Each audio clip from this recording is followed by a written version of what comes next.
Mga kasama kong pensyonado, sa wakas ay malinaw na ang matagal nating hinihintay na balita. Ang tinatawag na ikalawang tranche ng ₱1,000 pension increase ay tuluyan nang naipatupad at kumpirmado na ngayong taong 2025. Matagal itong ipinangako ng Social Security System o LAEA simula pa noong ipatupad ang unang tranche noong taong 2017. Noon ay ₱1,000 din ang itinagdag sa buwanang pensyon, at ayon sa orihinal na plano, dapat ay may kasunod pang ₱1,000 na maibibigay pagdating ng ilang taon. Ngunit dahil sa pangamba sa katatagan ng pondo, naantala ng halos 8 taon ang implementasyon nito. Ngayong taong ito, tuluyan nang natanggap ng mga kwalipikadong pensioners ang dagdag na ₱1,000 mula Abril. Ito ay otomatikong idinadagdag sa inyong buwanang pensyon, walang kailangang aplikasyon, walang kailangang personal na pagpunta sa tanggapan, at walang dagdag na dokumentong isusumite. Kung kayo ay nakatanggap na ng pensyon bago ang buwan ng Abril 2025, dapat ay nadagdagan na ito sa inyong bank account o cash card. Para naman sa mga bagong pensioner matapos ang petsang iyon, nakapaloob na sa unang buwan ng inyong benepisyo ang dagdag na ito. Ang dagdag na ₱1,000 ay para sa lahat ng uri ng pensioners, retirement, disability, at survivors. Gayunpaman, may ilang dapat tandaan. Kung kayo ay tumatanggap ng kombinasyon ng SIA at SIS pensions, maaaring may mga patakaran sa overlapping benefits na susundin. Mahalagang i-verify sa inyong LAEA branch kung paano ina-apply ang dagdag na ito sa inyong kaso upang maiwasan ang hindi pagkakaunawaan. Sa totoo lang, marami sa atin ang nagtatanong kung bakit inabot ng halos 8 taon bago maipatupad ang ikalawang tranche. Ang dahilan ay malinaw. Matapos ang unang dagdag na ₱1,000 noong taong 2017, bumaba ang projected fund life ng NADA mula taong 2042 patungong 2032. Dahil dito, kinailangan ng ahensya na magpatupad ng ilang reforma upang palakasin muli ang pondo. Kasama na dito ang pagtaas ng contribution rate mula 11% noong 2018 patungong 14% ngayong 2025, pag-angat ng monthly salary credit ceiling, at pagpapabuti ng koleksyon mula sa mga delinquent employers. Sa pamamagitan ng mga hakbang na ito, naibalik ang projected fund life hanggang taong 2049. Ito ang nagbigay ng kumpiyansa sa pamunuan ng SS na ipatupad na ang natitirang dagdag na ₱1,000. Pero hindi dito nagtatapos ang magandang balita. Simula sa buwan ng Setyembre 2025, sisimulan na rin ng SIA ang tinatawag na Pension Reform Program, isang makasaysayang 3 taong plano ng unti-unting pagtaas ng pensyon. Ito ang kauna-unahang pagkakataon sa 68 taong kasaysayan ng SIA na magkakaroon ng sunod-sunod na taunang dagdag sa benepisyo nang walang kasabay na pagtaas ng kontribusyon mula sa mga kasalukuyang miyembro. Ang ibig sabihin nito, kung kayo ay retirement o disability pensioner, makakatanggap kayo ng 10% dagdag sa inyong buwanang pensyon kada taon sa loob ng 3 taon, taong 2025. 2026 at 2027. Kung kayo naman ay survivor pensioner, makakatanggap kayo ng 5% dagdag kada taon sa parehong panahon. Ang batayan ng porsyento ay ang kasalukuyang pensyon na inyong tinatanggap bago ang dagdag sa taon na iyon. Halimbawa, kung kasalukuyan kayong tumatanggap ng ₱5,000 bawat buwan, simula Setyembre 2025 ay madadagdagan ito ng 10% o ₱500 kaya magiging ₱5,500 kada buwan. Sa Setyembre 2026, madadagdagan muli ito ng 10% mula sa bagong halaga, kaya abot na ito sa ₱6,050.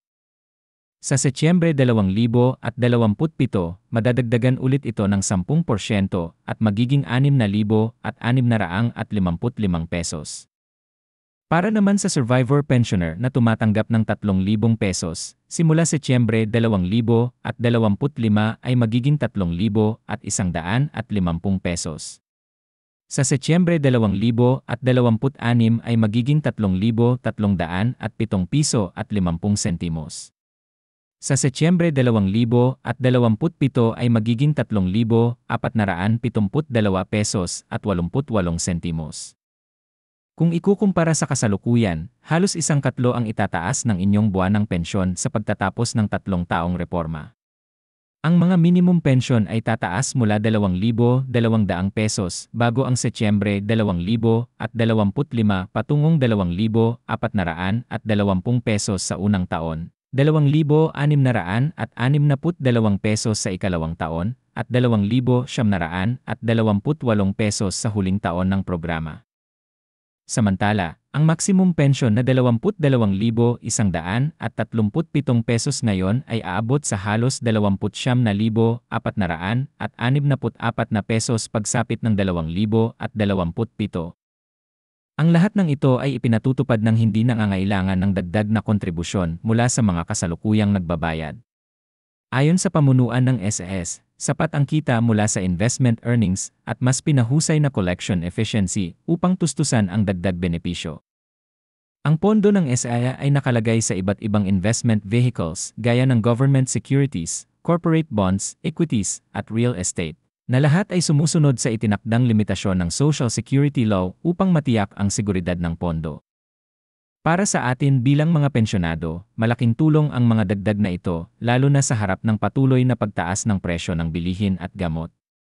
Sa datos mula sa Philippine Statistics Authority, ang inflation rate ngayong taon ay nasa pagitan ng 3% hanggang 4%, ibig sabihin, unti-unti ring bumababa ang halaga ng ating pensyon kung walang dagdag. Kaya mahalaga na may ganitong pag-angat upang hindi gaanong mabawasan ang ating kakayahang tustusan ang mga pangunahing pangangailangan. Gayunpaman, paalala sa lahat na ugaliing suriin ang inyong Larara records sa NWA Laro Portal o mobile app.